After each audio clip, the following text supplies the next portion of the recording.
Mastering Modal Verbs, Backshifting Simplified. Hello learners! Today, we'll be diving into a fascinating part of English grammar, the backshifting of modal verbs without tense. You'll learn about verbs like must, should, and ought to, and how their meaning changes when we report what someone has said. So, let's get started. Modal verbs are special verbs that we use to express things like possibility, obligation, permission, and ability. Unlike regular verbs, they don't have past forms, but their meanings can change in reported speech. This change is called backshifting. Today, we'll focus on must, should, and ought to. Backshifting is a key part of reported speech. It's the process of changing the verb tense to one that is further back, in the past when we report what someone has said. This usually happens when the main verb in the sentence is in the past tense. But how does backshifting apply to modal verbs without tense? Let's find out. Must is usually used to express obligation or certainty. But when we backshift must in reported speech, it often turns into had to for obligation and must have for certainty.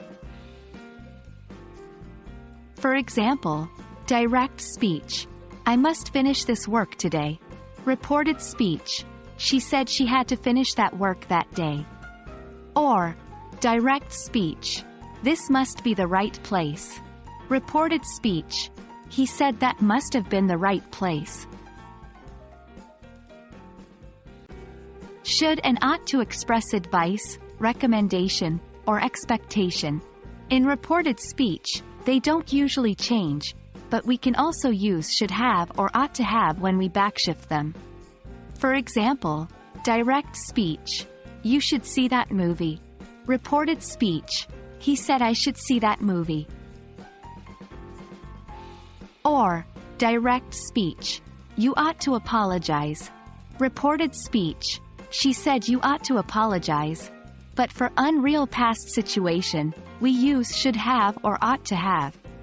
Direct speech. He should have attended the meeting. Reported speech. They said he should have attended the meeting. Now that you know the rules, it's time to practice. Try backshifting these sentences. 1. We must be at the airport by 3 p.m. 2. She should accept the offer.